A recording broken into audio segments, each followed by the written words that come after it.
Hi, welcome to the American Woodshop. I'm Scott Phillips, and we have a great show for you today. We're getting into a live edge bench, which I'll give you all the details on. And I have my shop dogs here, my helpers. And we'll also show you an update on the long haul project of the American Woodshop. So stick around. The American Woodshop with Scott Phillips is brought to you by Woodcraft, since 1928, providing traditional and modern woodworking tools and supplies to generations of craftsmen. Woodcraft, helping you make wood work. Pro Tools, for tool pros.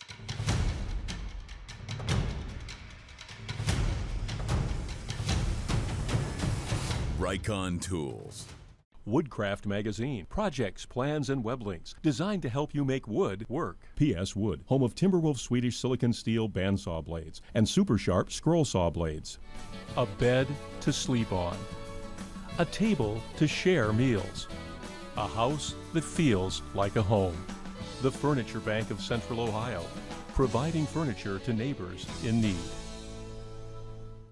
You too can create your own benches. And you take a slab of wood, I'll show you all the tips on that, and you turn it into a masterpiece. The back is raked back at a 14-degree angle. This is all walnut, red oak spindles here, walnut legs. Very easy to do. And we're going to get into the basics today, but remember, whatever you do, work safely. Be sure to read, understand, and follow all the instructions that come with the tools and products you use. Be safe about it. So I'm going to get hearing protection in. And these are full-time safety glasses with side shields, because in a second, TJ Lang is here and we're going to work on the long haul. So that is an update on that project. But I'm going to use a track saw that glides in this metal track to rip this down into two pieces. This board's 20 inches wide, 1.25 inches thick. And by ripping it down, we can take it to a planer inside. And this is hooked up on dust collection. So I'm good to go. I'm just going to make that cut. And this is on the track that has non-skid strips on the bottom, so it stays in place without clamps. So I'll cut this in half, make another cut along this edge to have a straight edge. And then from there, we'll go to the long haul project and then get to building the bench.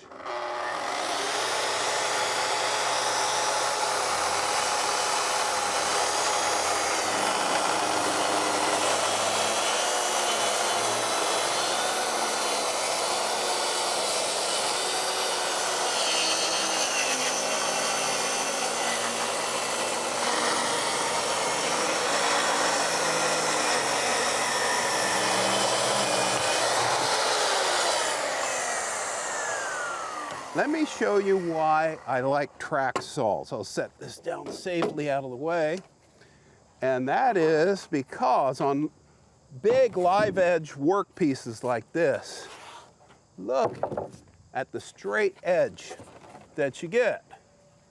And also look for sawdust. There is none. That's because it's on that dust extractor. So that's the first board. Set that back here. And then what we can do is get this set up. And why do you use insulation down like this? Because the blade actually goes, just the tip of it goes into the insulation. And you can use it again and again. So I'm going to get this set up so that we get rid of that end check right here.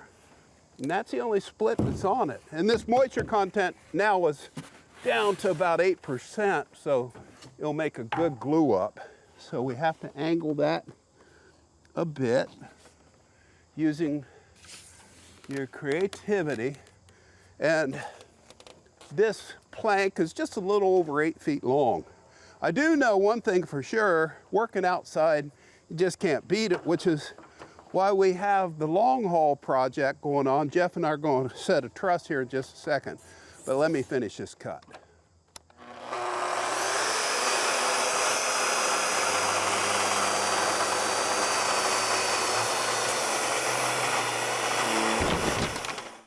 Well, Jeff, let's get this up. All right.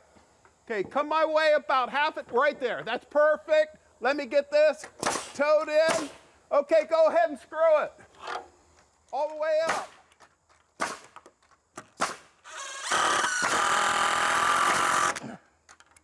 All right, now, this is pressure treated, and that will stop the wood boring bees from getting into it. And that looks good. That's nice and tight. You do good work, you know that? Thank you, sir. Jeff Lang, you go back to the 7th grade when we were setting off M80s.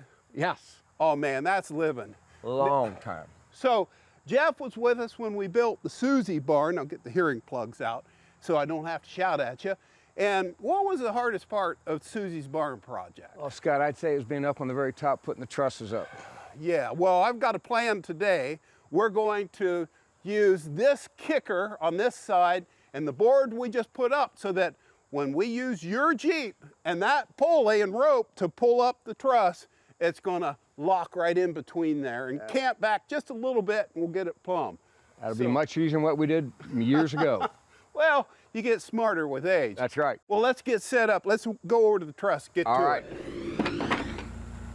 Okay, go for it.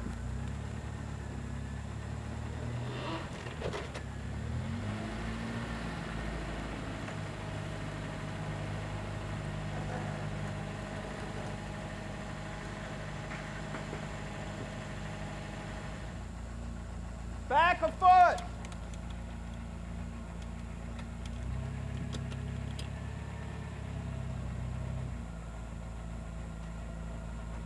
Stop. Stop.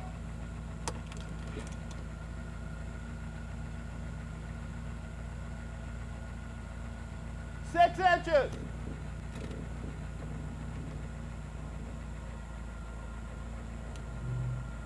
Stop. Perfect.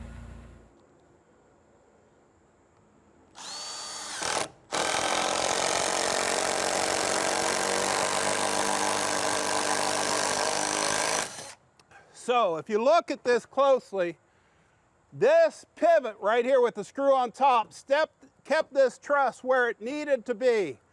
And it's up against this top laminated beam structure here. And I'll put a filler block in right here to close down that gap. But this prevented the toe right here from kicking out. And I can promise you this, once we get a couple purlins on the horizontals, this is there to stay and it is plumb and square. Do not try this at home. This is a job for professionals. Now that is absolutely plumb and it's braced in with these temporary purlins, and that's what we'll fasten the metal roof to. And Jeff, you can let go of the line now. All right. Okay, so that's the way we're going to set the other four. Great. So that worked good. Now, Jeff, I want to show you something. Right here. You see what I got on? Man. Protecting our waterways. You may not know it, but this man and his wife, his family, for the last 19 years, you've been cleaning up the river. What's your mission? We want to make the watershed on the Great Miami River in Miami County a cleaner, more beautiful place for all people to utilize the river, kayak, canoe on it, fish it, walk along it, ride their bikes along it. And over 19 years, it's gotten a heck of a lot cleaner. So our mission is to keep it clean and let everybody enjoy it. Keep it clean and let everybody enjoy it. Yep. There you have it, ladies and gentlemen, All from right. TJ Lang. Thanks for all your help You're over welcome, the years. buddy. My pleasure. We're going to get back. We're going to make that live edge bench now. You'll see more on this next week. Let's get to it.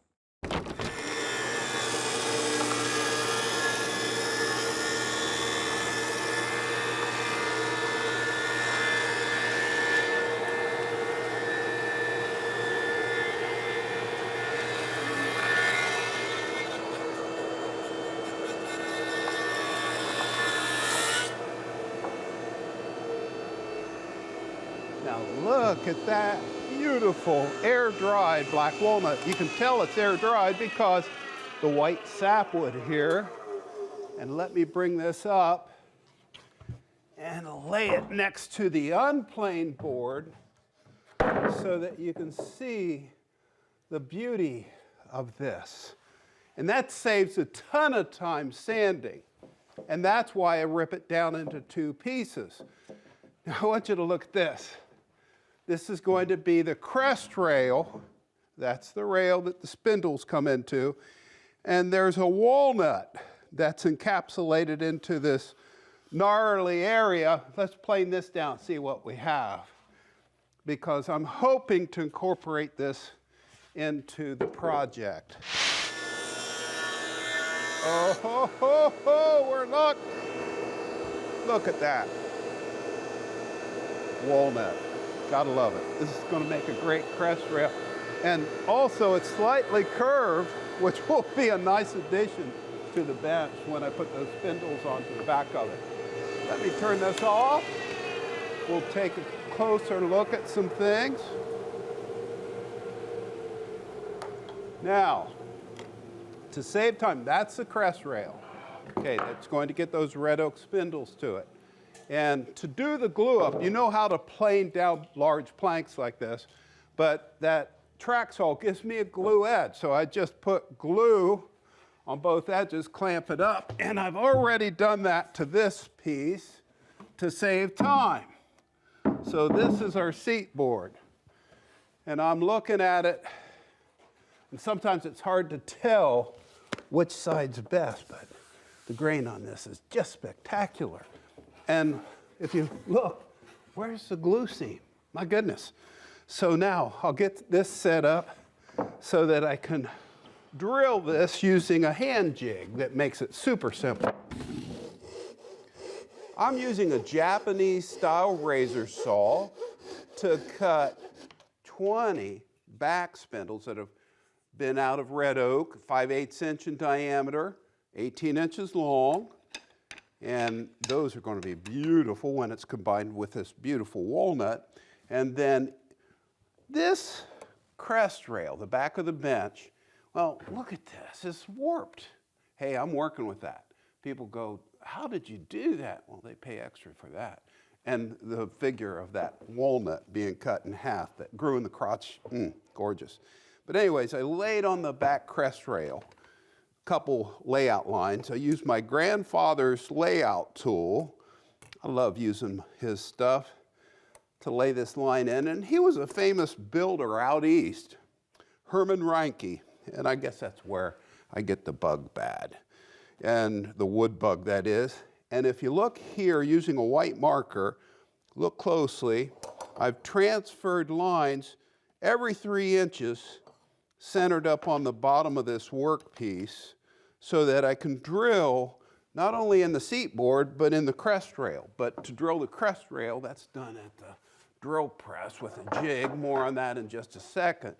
But I have a nice line laid out by the curve of the board so the spindles will match the curve.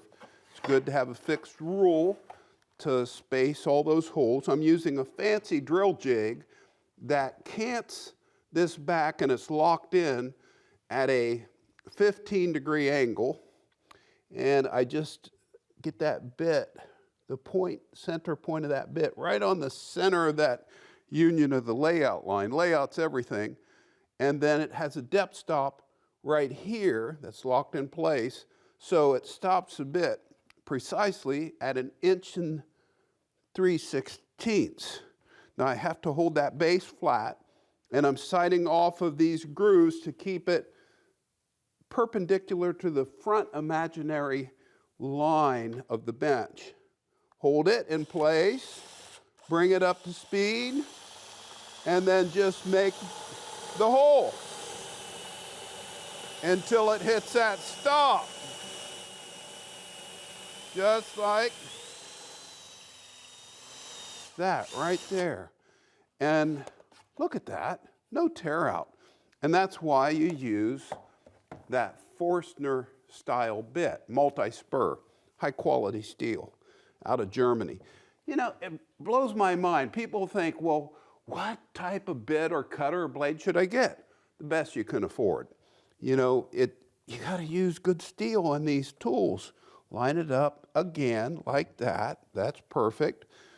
I have it all lined up, and now I'm just going to repeat this process for all 20 holes on the seat board.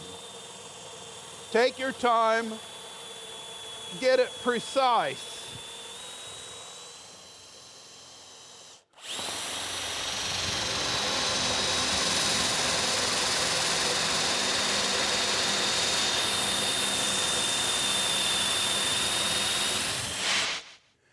Now I've put in the same bit that we just used on the seat board, and this is a drill press table with a tall fence to keep this back of the board square, and I have it set up where there are white marks that all I need to do is drill those holes, and I have the depth stop set so that it only goes 1.25 inches deep.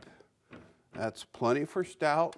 So let's make those holes all the way down until it stops. Like that. Okay, and I know there are going to be some woodworkers out there that say, wait a minute, that's a rough edge right here. I measured it, the board is the right width, the whole length, so that looks good right there. And I'm just using my hand to hold the back of this crest rail flat to this fence. And I'll just drill all 20 of these crest rail holes. And once I get that done, I'm sighting down the center of the shank so I don't need to see the point. Once I get all these holes drilled, it's over to the bandsaw to prep some other parts.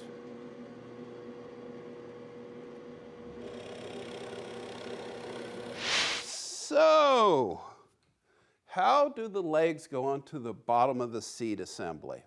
This bracket is how. So the legs are raked out at a 15-degree angle, and that's done at the drill press with 1.25 inch bit. And we'll turn the legs in a bit. But anyways, I need this heavy-duty block, which is 1.75 inches thick, 4 inches wide, and 12 3/4 long. It has to be dry, not green wood here. So to do that, I'm just going to cut these work pieces out on the bandsaw with a 1/2 inch blade, and then drill the holes at a 15-degree angle with the drill press table tilted, and lock the workpiece down with a clamp. Drill those complementary raked holes, and then it's over to the wood lathe to turn the legs. So let's get this done. 1/2 inch 4-tooth blade, properly tensioned. I'm just going to freehand it, following the white line. I'm going to take the line. And people say, how do you do that? It's a good blade, silicon steel, and the steel makes all the difference. The way it's sharpened helps.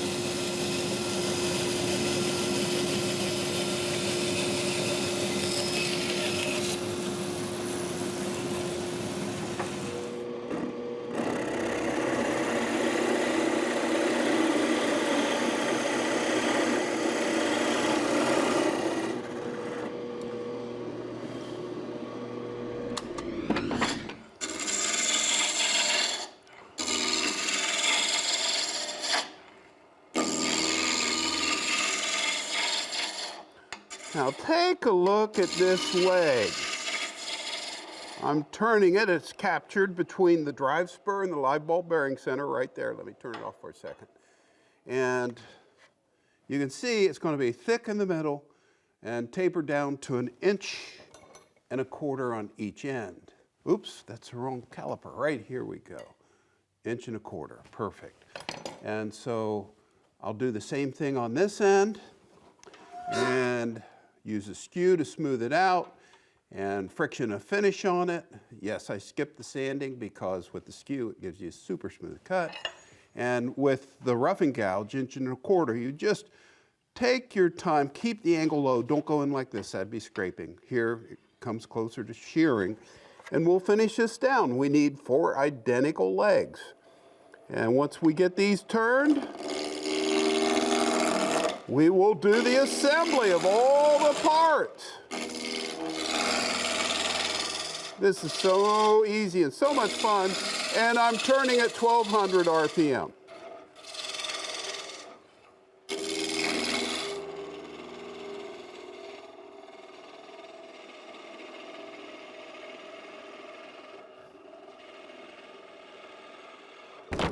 Straight by eye from the wood lathe are 4 identical lathes going into those 15-degree raked holes into this 1 3/4 inch thick bottom brace. And some folks go, now wait, that you can't screw like that. These are oversized holes. So as the wood, this top expands and contracts, the screw has wiggle room, so it will not explode out.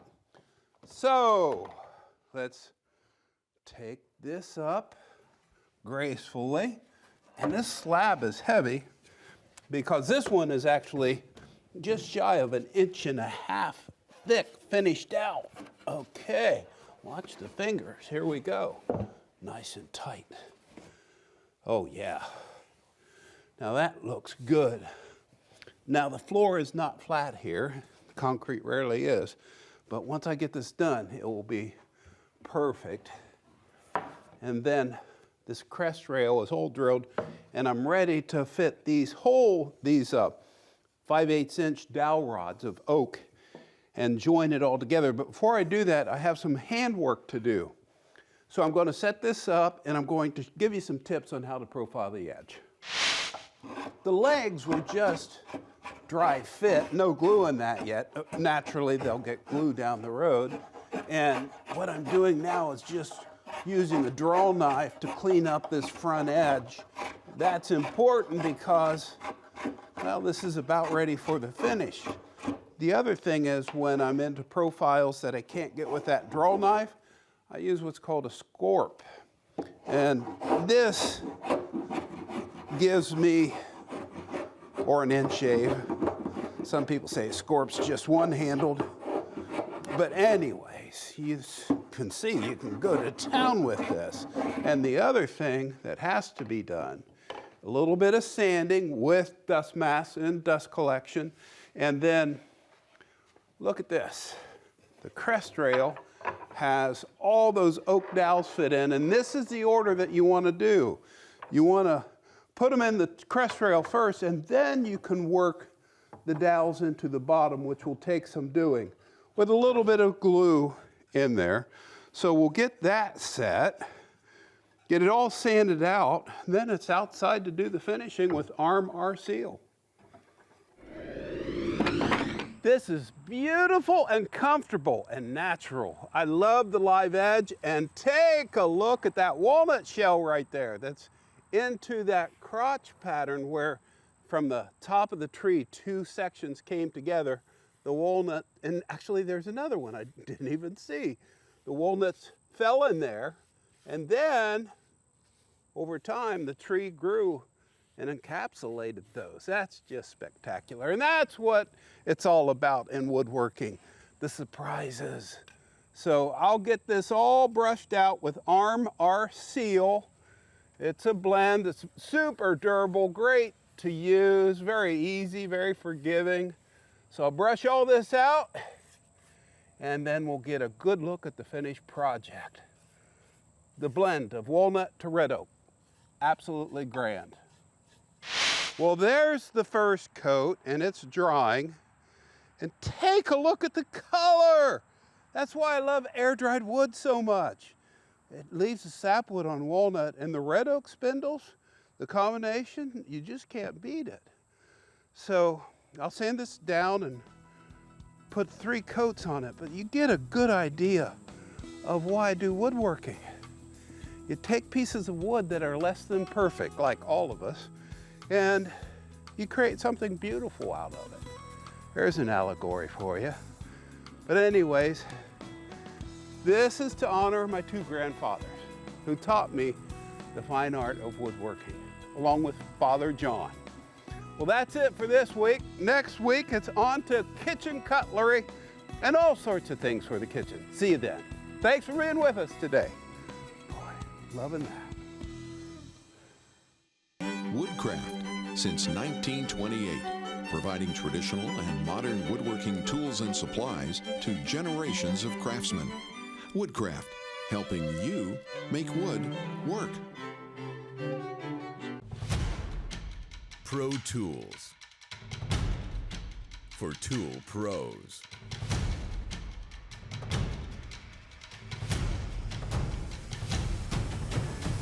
Rikon Tools. Woodcraft Magazine. Projects, plans, and web links designed to help you make wood work. P.S. Wood, home of Timberwolf Swedish silicon steel bandsaw blades and super sharp scroll saw blades.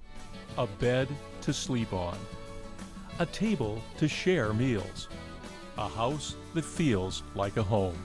The Furniture Bank of Central Ohio, providing furniture to neighbors in need. For more information on tips behind the American Woodshop and watch free episodes 24/7, check us out online and like us on Facebook.